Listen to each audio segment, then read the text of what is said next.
Good morning. Hey, superstars. How are y'all doing? Good morning, good morning, good morning. Hey, superstars.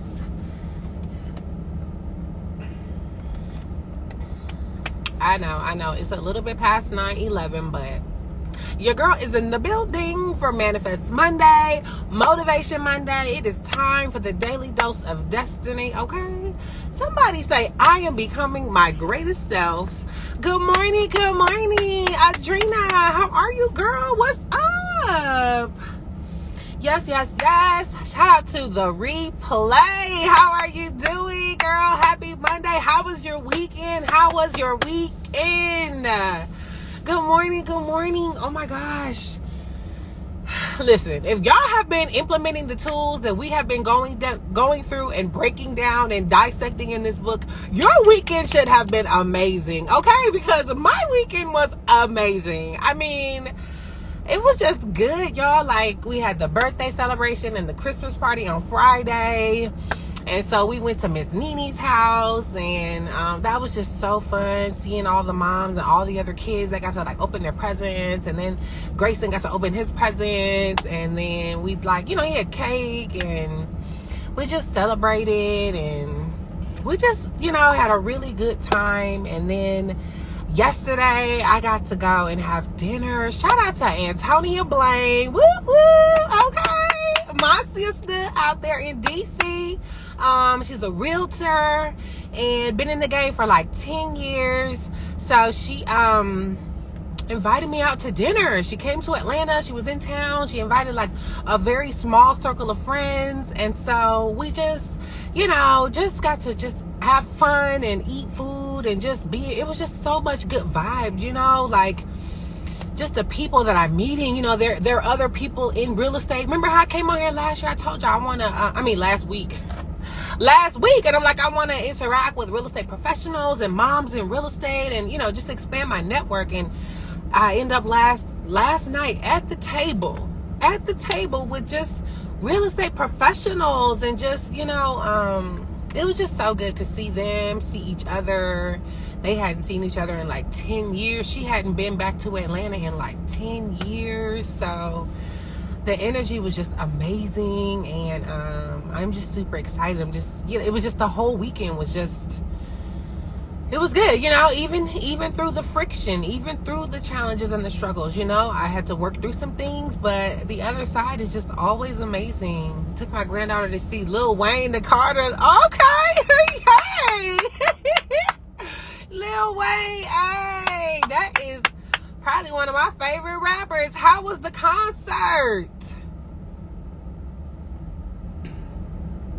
That's what's up. Grandma at the Lil Wayne concert. Girl, where the pictures at? Can you imagine? Oh my God. How dope is that? Shout out to Adrena. Shout out to Lil Wayne. Okay. So yeah, and then even in addition to that, y'all, I got some new leads, right? And she said it was great. I know that's right, girl. I'm gonna have to go to your page. Did you post some content? Okay, well, come on now, content is key. And so stay tuned, because I will be having some content for my weekend. I gotta just edit the videos and then post them. But be looking out, because I'm gonna be posting reels and all that kind of cute stuff from the dinner, and even from like the birthday and all that good stuff. And make sure you guys share this live with about 2 or 3 people, right? Like, share the live. We're getting ready to dissect the same book, The Game of Life, How to Play It. We're on chapter 6. We went through chapters 1 through 5 last week, so go back and catch those replays on my YouTube channel. But for right now, today we're gonna go on chapter 6. And so what I wanted to share with you was, I was telling you about the new leads. I got new leads, y'all. So if anybody is in the Atlanta area, I am working with clients right now. I have already partnered with an amazing team, and I can help you find an apartment, right? I can help you find an apartment, or if you're just looking to rent a house, I want to help you. I grew up out here, so I know the ins and outs, and with my real estate license, I've been able to just partner and team up, and I have access to different types of resources. So if you are in Atlanta, you need a place, I can help you out. And not just buying and selling, but if you're just in an apartment or you're trying to rent a house, I got you. Hit me up, okay? Didn't want to forget about that part. But what I wanted to also share with y'all was the tools that I've used from last week, right? So last week we went through chapter 1 through 5, and y'all see I've been writing my notes and everything. And so I told you all there was that one special prayer that she was saying about how one should wake up and say this every day to really like beat that subconscious, right? To fight those fears dead on. So I just wanted, and I told everybody to write it down. So I want to show y'all that I wrote mine down, and I hope that you did too. This was last week's homework assignment. So I'm doing the work, right? And I wrote this down, and I'm going to post it up right next to the wall, next to my bed. So every morning when I wake up, I'm going to do this from now until January 1st, just to like see what I can get shaking. You know what I'm saying? I just want to be able to see what changes between now and then. But this is going to be something that I probably implement like forever, right? Because once I do it so much, I'm going to have this memorized. But I just wanted to show y'all. So if you didn't get a chance to do this homework assignment last week, or if you thought that I was playing, okay? Because we ain't playing over here. We doing the work. I'm doing it with y'all. Do it this week, okay? It's in the book. I think it's in, I'll figure out which chapter it is if you need me to give you the exact, good morning, the exact page number. But it says, every morning, this is how you wake up. Thy will be done this day. Today is my day. Today is the day of completion. I give thanks and praise for this perfect day. Miracle shall follow miracle, and wonders will never cease. I look with wonder at that which is before me. I am always under direct supervision. I make right decisions quickly. I surrender. I am awakened. I am enlightened. I am that I am, and I am a feminine earth angel. Okay. Now every morning you waking up, that's how you speaking. Oh, my day is just gonna be miraculous, right? I'm expecting it. I'm believing it. Y'all, no matter what comes my way, thy will be done. Today is the day of completion. Okay. So, and that's just one of the little tidbits that I've been implementing. The other thing that I've been implementing from last week was when we talked about how you can baptize an event, right? You can baptize a situation. And so that's exactly what I did. You know, before these parties that I went to and stuff, I was like, Infinite Spirit, Holy Spirit, just baptize this in, this party. Let the kids have fun. Let us all just be free flowing. Like, just let God, I always say, let everybody be able to see you through me, right? Or I'll say, let everybody be able to see you through my children, through this family. You know what I'm saying? And so I said that before the party. I said that before the dinner. And they have just been amazing experiences. And so I encourage you to try that today. Even if you just are getting ready to go to the grocery store. I even said that, baptize this experience going into the grocery store, so I can get everything I need in and out, no issues, make sure I don't forget nothing, because it be little stuff like that will knock you off the whole day. You will be in the grocery store walking around, all this extra nonsense, get home, realize you forgot something, and lose it. But if you prevent all that, you baptize it ahead of time, right? You go in, you get what you need, boom, boom, boom, and it's a wonderful day. So just try it with the little things, right? And then that's gonna lead up, because it's all little and big. We gotta start leaning on God in little and big stuff. So that's what I'm implementing from last week. I just imagine what's going to be happening by the end of this week, y'all, right? Okay. And also, I've also been checking myself, right? I've been observing myself, checking myself internally more. Like I said, fighting those fears as soon as they come up. I myself, I told y'all I'm trying to work with my consistency. And also like with, because y'all know, like, in reflecting, just this time last year, I was a single mom. You know what I'm saying? I was a single mom out here in the trenches. Y'all see me riding around that little hoopty van? You know what I'm saying? Riding my kids around that little hoopty van. Door dashing. Didn't know how I was going to pay my bills. Like, I was in a very, very, very dark, scary place. Literally 365 days ago.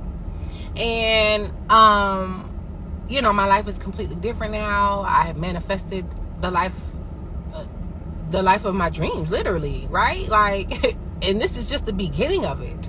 And so 2024 is going to be all about the year of walking in it, right? Like walking in who we want to be, this best version, who we're aspiring to be, all these wants and desires. It's time to be that. It's time to be her. It's time to be him, you know? And so that mindset that takes a huge mindset shift and all of that. So I am working with that, trying to switch my mentality of being like this single mom out here struggling, like scared, you know what I'm saying? Literally just a year ago, and even growing up in that, right? I grew up, my mother raised me as a single mom. So that mentality is something that has been engraved in me, right? To see it, to grow up in it, and then to actually like live it, you know, for like a couple of years. I was a single mom with 4 kids. And so I am in the process of trying to, you know, shift my mindset to being a wife. I'm not a single mom. I'm not out here on my own. I have a life partner, someone that, you know, I can trust, and all the good things that come with that. And so it's just really, I'm embracing that change, right? And releasing and letting go. And so that's why I'm so excited for today, chapter 6, where we are talking about casting the burdens, right? Casting the burden, letting go and letting God. Oh my goodness. This chapter was just right on time, right? And so, and that's why right now, this Monday, we are 14 days away from the Mommy 2.0 challenge, y'all. And that is something that is literally, that's going to change our lives right there. Starting off the year, you know, with just the gratitude, the intention, getting the priorities in order, the journaling, you know, writing out our goals and dreams, seeing ourselves a year from now. Like, oh, I'm just so excited for all of the miracles and just the way that the community comes together during the challenge. You know what I'm saying? We were going to meet new moms, and I'm going to have special guests, and it's just going to be really transformational. So I'm super excited about that, right? And then in addition to like this being a brand new year, it starts on a Monday. So we are literally 14 days away, y'all. So if you have not signed up, girl, what are you waiting on? You need this. We need this, okay? So go to mommy2.0.com right now, get your seat, and we'll see you on January the 1st. 2024 infinity blessings, okay? Amen. Right? So now let's dissect chapter 6. Okay, now I got it. I know I said last week that I needed the audio book and stuff, but y'all, this is so good. I want to be able to really give y'all this information. So I went ahead and got the I found the PDF. Okay, free PDF online. Whoop whoop. Hit me up if you want your copy. So I want to just really read it, right? So chapter 6. Where did we start? Page 48. Casting the burden. And I already got my little notes and everything, right? So she starts it out with the scripture talking about how cast thy burden upon the Lord. And it says, many passages in the Bible state that the battle is God, not man's, and that man is always to stand still and see the salvation of the Lord. Right? So, right. Oh, good morning. Shout out to Miss Shanae. Daily Dose of Destiny.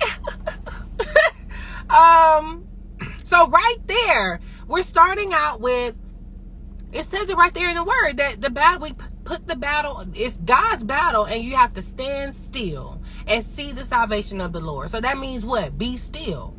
Right? And then this indicates that the superconscious mind, or the Christ within, is a department which fights man's battle and relieves him of burdens. It says it right there, that scripture indicates that the Christ conscious mind, the superconscious mind that we talked about last week, that's the department that fights the battles. That's the department, right? It's not you. It's not our ego. It's not our conscious mind. So we see, therefore, that man violates law if he carries a burden, and that burden is an adverse thought or condition. And this thought or condition has its root in the subconscious.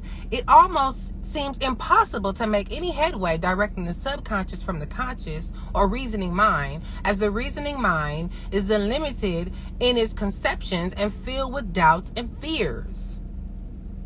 Y'all, are y'all getting this? Like, let me basically break it down. Like, so then it says, how scientific is it then to cast the burden upon the superconscious mind, or the Christ within, where it is made light, right? Because the Christ within is light. It's seeing the dark. It's all, it's just the positivity, right? So basically it's saying, when you change your perspective of how you're looking at a situation or a burden, you cast it on the Lord, you find the peace within, you find the joy in it, and then it's no longer a burden, right? Then she gives an example. A woman in urgent need of money made light upon the Christ within, the superconscious, with the statement, I cast this burden of lack on the Christ within, and I go free to have plenty. Okay? We have 3, the conscious, the subconscious, and the unconscious. No, it's the conscious, the subconscious, and the superconscious, right? And the superconscious is basically, she's saying, that's the Christ mind. That's the everything always works out for me. That's mommy 2.0. That's when you are like the Christ within. I have the same power within me, right? The God in me. We are made as little God, like I'm made in God's image. So that's the superconscious that we're not tapping into enough, because the conscious mind is where all the fears and the doubts, and where we are believing in law that there's actually evil when it's not. Oh, yeah, I know it seems like a lot, but basically she gave another example, right? I knew a woman whose burden was resentment. She said, I cast this burden of resentment on the Christ within, and I go free to be loving, harmonious, and happy. The almighty superconscious flooded her subconscious with love, and her whole life was changed. For years, resentment had held her in a state of torment and imprisoned her soul, the subconscious mind. So that's that whole, like, when you can't forgive somebody, you can't let go, it's eating away at your emotions, your feelings, your subconscious mind, right? That's your energy. The other person is going on living their life. So releasing that, I cast this burden of resentment on the Christ within, and I go free to be loving, harmonious, and happy, right? But here's the key, though. Here's the key. Like, she gives us the examples. I love that, right? And she tells us what they're saying, what they did. But then it says, the statements should be made over and over, sometimes for hours at a time, silently or audibly, with quietness but determination. Right? So this is when I was telling y'all last week about how it's okay to be saying affirmations all day long, to pop that stuff in your headphones, listening to it while you are doing whatever you need to be doing, depending on what season of life you're in, and if you really are looking for a miracle, right? She's telling you right here what to do. Making this statement, I cast this burden of resentment on the Christ within, and I go free to be loving, harmonious, and happy. This statement should be made over and over and over, sometimes for hours at a time, silently or audibly, with quietness but determination. So you see there? You see that? That's the part that we miss out on. So it's what I said. It's okay to be doing this. This is what these people telling you got to do. I have often compared it to winding up a Victrola. I have often compared it to winding up a Victrola. We must wind ourselves up with spoken words. I have noticed that in casting the burden, after a little while, one seems to see clearly. It is impossible to have clear vision while in the throes of the carnal mind. Doubts and fear poison the mind and body, and imagination runs riot, attracting disaster and disease.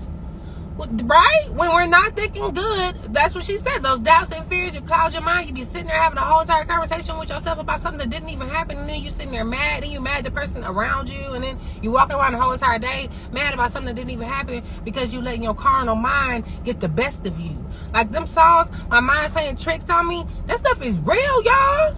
So you got to get control of your mind. Oh, this is good. So, and then it goes on to say,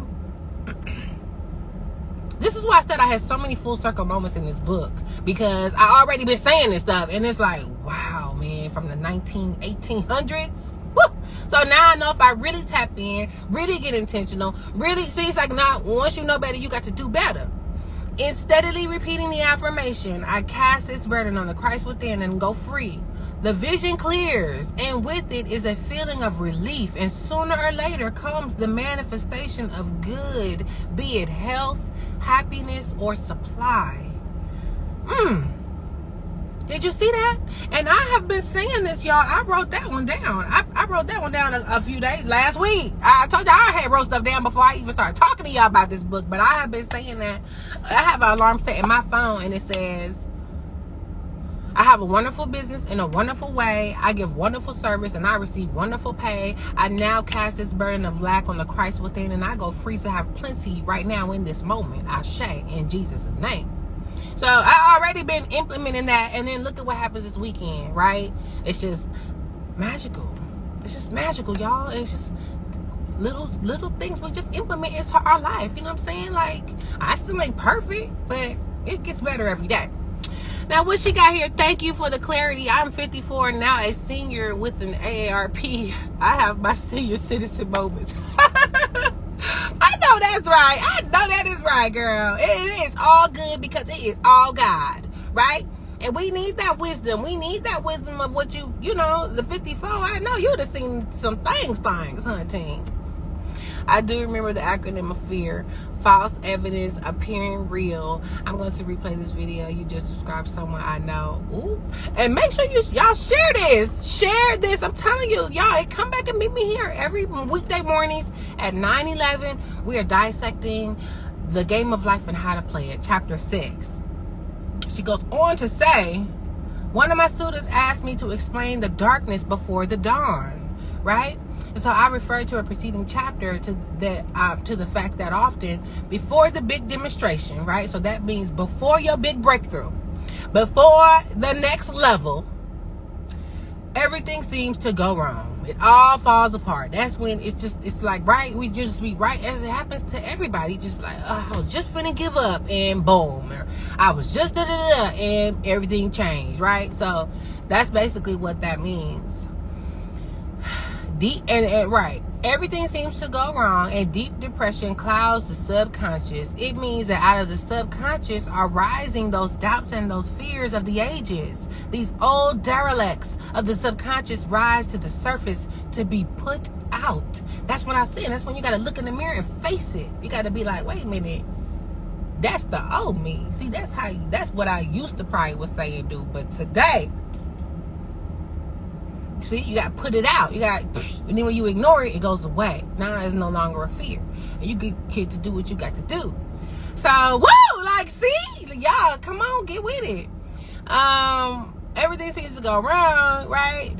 So it is then that man should clap his cymbals like Jehoshaphat and give thanks that he is saved, even though he seems surrounded by the enemy, the situation of lack or disease.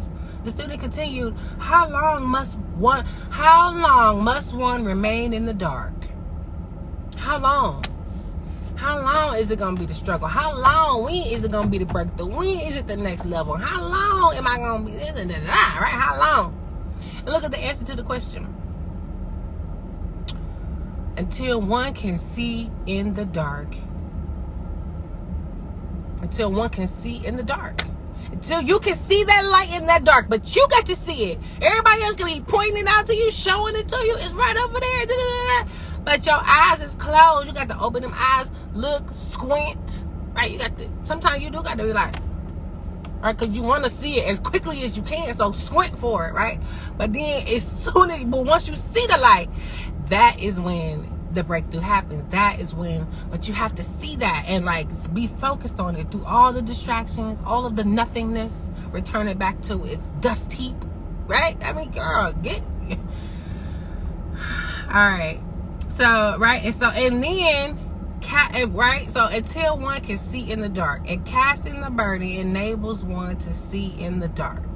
Casting the burden enables one to see in the dark.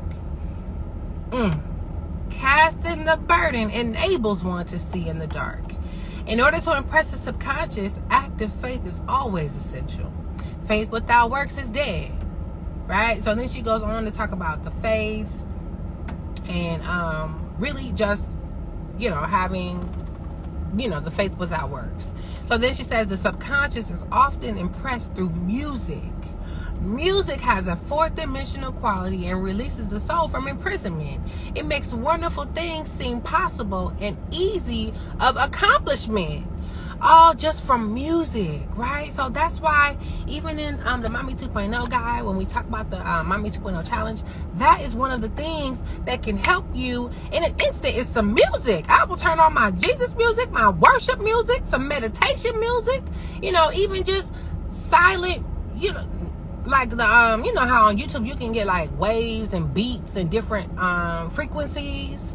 Ooh, that can help a lot. You know, sometimes when we're doing like homework and stuff, I'll play like you know, like the meditation lo-fi music, just to help to set the tone, set the atmosphere. You know, music helped me a lot when I was studying for my real estate exam. I would play like peaceful meditation music in the background, you know, so that I could just, and it helps to like ease the mood. And it was just another one of those pivotal moments. I mean, not pivotal, but just like full circle moments. Like, man, yeah, music is powerful. I was right about that. And then she says, I have a friend who uses Victrola daily for this purpose. It puts her in perfect harmony and releases the imagination. Another woman often dances while making her affirmations. The rhythm and harmony of music and motion carry her words forth with tremendous power. The student must remember also not to despise the day of small things. Invariably, before a demonstration comes signs of land.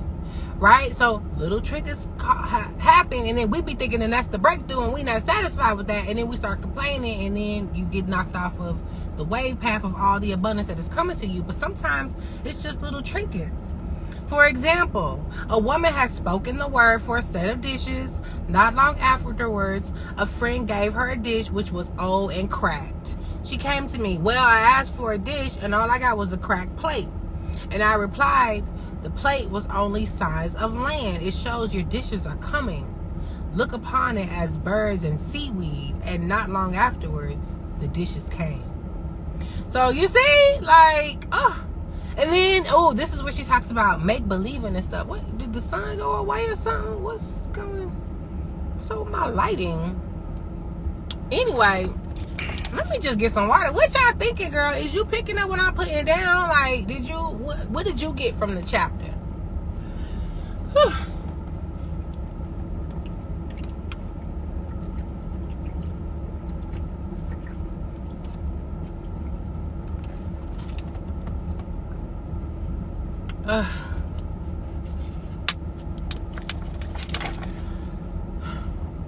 Okay, cool. So then it says, continually making believe impresses the subconscious. If one makes believe he is rich and makes believe he is successful, in due time he will reap. Children are always making believe, and except ye be converted and become as little children, ye shall not enter the kingdom of heaven. For example, right? So this is what I was telling y'all last week about how when I used to be a little girl, my imagination would run wild. I had all these different types of jobs and everything like that. And sure enough, when I grew up, all that stuff like really happened. And it's happening. So it's just, man, it's just, we have to just see it. Just see whatever it is that we want. And we can literally live it. And you know what I'm saying? It's just right here in the word. It's right here in the book. She talks a lot. She gave another example about just, what is this? She lived in the world of wondrous and only riches seemed real to her. Before long, she married a rich man, and the rich things and the rings and things became visible. I do not know whether the man was a divine selection, but opulence had to manifest in her life as she had imagined only opulence. There is no peace or happiness for man until he has erased all fear from the subconscious. Fear is misdirected energy and must be redirected or transmuted into faith. Fear has to be turned into faith. So then you say, how can I get rid of fear?